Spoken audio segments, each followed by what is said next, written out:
Hello everyone, welcome back to our channel clinic एक्जिमस aesthetics. Summers आते ही एक ट्रेंड सा शुरू हो जाता है कि समर स्किन केयर ऐसी होनी चाहिए, समर स्किन केयर ऐसी होनी चाहिए, और इतने सारे वीडियोस और सोशल मीडिया पे इंफॉर्मेशन फ्लोट होनी शुरू हो जाती है और हम लोग भी सब कंफ्यूज हो जाते हैं कि समर स्किन केयर में हम क्या करें। लेकिन उससे पहले एक बेसिक क्वेश्चन आंसर करना बहुत ज़रूरी है कि समर स्किन केयर क्यों ज़रूरी है, why summer skin care is important. आज मैं इसी क्वेश्चन को आंसर करने वाली हूँ, तो ज़रूर इस वीडियो को आप एंड तक देखना। और जिन्होंने सब्सक्राइब नहीं किया है, please hit the subscribe button and also press the bell icon for notifications.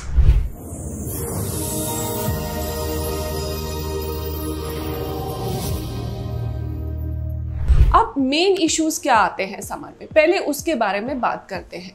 Summer के अराउंड जो मेन इश्यूज हैं, सबसे पहले है यूवी रेज। यूवी रेज की इंटेंसिटी जो होती है समर्स आते ही वो इंक्रीज हो जाती है, इंटेंसिटी भी इंक्रीज हो जाती है और ड्यूरेशन यानी कि जितना टाइम वो रहती हैं वो इंक्रीज हो जाती है। आपने देखा होगा समर्स में दिन लंबे होते हैं। सेकंड क्या होता है कि हम घरों के अंदर रहते हैं, जो हीट है वो भी ट्रैप हो जाती है, यानी इंफ्रारेड एक्सपोजर भी हमारा इंक्रीज हो जाता है।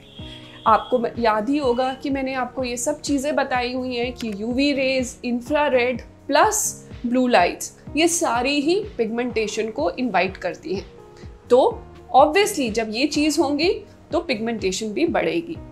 दूसरी चीज़ प्रॉब्लम क्या होती है, समर्स में हमारी स्किन से वाटर लॉस इंक्रीज हो जाता है, जिसको हम कहते हैं ट्रांस एपिडर्मल वाटर लॉस, यानी कि स्किन डिहाइड्रेटेड ड्राई फील होती है। तीसरी चीज़ क्या होती है कि हमारा जो टाइम है वो बहुत ज़्यादा एसीज़ में बीतता है।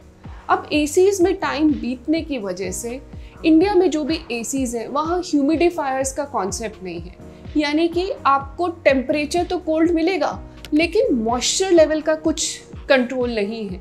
उसकी वजह से जब हम अंदर भी होते हैं तो भी स्किन से वाटर लॉस शुरू ही रहता है। फिर कुछ एक्टिविटीज़ हम ऐसी करते हैं जिससे कि इश्यूज डेवलप होते हैं, जैसे कि स्विमिंग, जैसे कि खेलना, एक्सेसिव स्वेटिंग होती है और उसकी वजह से बॉडी पे इन्फेक्शंस, एक्ने इश्यूज भी इंक्रीज होते हैं। स्विमिंग जब हम करते हैं तो एक्सपोजर टू सन होता है और एक्स्ट्रा क्लोरीन जो वाटर्स में होता है स्विमिंग पूल्स में, वो भी स्किन को हमारी डैमेज करता है। अब ये तो हो गए इश्यूज, मेन इश्यूज क्या है समर्स में। अब इसकी वजह से प्रॉब्लम्स क्या आती हैं, कंसर्न्स क्या आते हैं। सबसे पहले पिगमेंटेशन, सन टैन से लेकर मेलास्मा तक की सारी इश्यूज समर्स में हमेशा इंक्रीज होते हैं। क्यों? क्योंकि यूवी एक्सपोजर, इंफ्रारेड एक्सपोजर और blue light exposures. Second problem क्या आती है, एजिंग फास्ट होने शुरू हो जाती है। क्यों?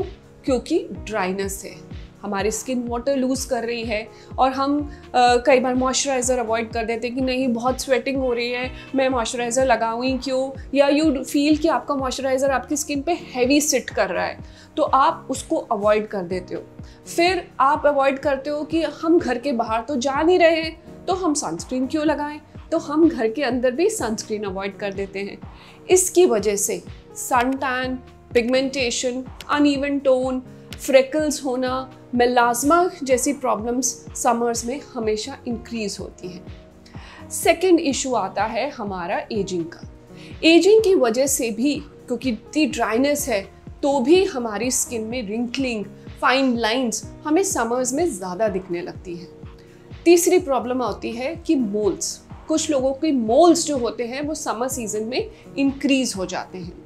ये तीन हमारे मेन इश्यूज होते हैं जो समर्स में हमें परेशान करते हैं। इसीलिए हमें क्या चाहिए, हमें चाहिए एक proper skin care routine. Proper skin care routine से आप इन प्रॉब्लम्स को हमेशा अपनी ज़िंदगी से दूर कर सकते हो एंड अवॉइड कर सकते हो, एजिंग एंड पिगमेंटेशन दोनों को ही। सेकेंडली, जब हम बॉडी इश्यूज़ की बात करते हैं तो जो स्वेटिंग होती है उसकी वजह से हमारे एक्ने और कई तरह के इन्फेक्शंस हमारी बॉडी पे भी होते हैं। तो हमेशा आपको ये ध्यान रखना है कि जब भी आप कोई एक्टिविटी करो तो स्वेट को बहुत देर अपनी बॉडी पे सिट डाउन नहीं होने दो। थर्डली, बॉडी जब आप वॉश करते हैं तो बहुत एक्सेसिव स्क्रबिंग या जेल यूज़ मत करिए। ऐसे सोप्स यूज़ करिए जो बॉडी के पीएच लेवल पे हों और एक्स्ट्रा ड्राइनेस ना कॉज करें, क्योंकि ऑलरेडी आपकी वाटर लॉस की वजह से स्किन ड्राई हो रही है। And last but not the least, आप जो डाइट लेते हैं उसमें वाटर अच्छा लीजिए, आप अपने फ्रेश फ्रूट्स लीजिए, सैलड्स लीजिए and avoid the junk foods. ये सारी चीज़ें अगर आप फॉलो करोगे तो एक समर सीजन में भी आपको एक ग्लोइंग एंड हेल्दी स्किन मिलेगी। नेक्स्ट वीडियोस में बनाने वाली हूँ ऑयली स्किन केयर कैसी होनी चाहिए समर्स में, और ड्राई एंड नॉर्मल स्किन वालों को क्या करना है, तो ज़रूर उन वीडियोस को मिस नहीं करना। Thank you so much for watching.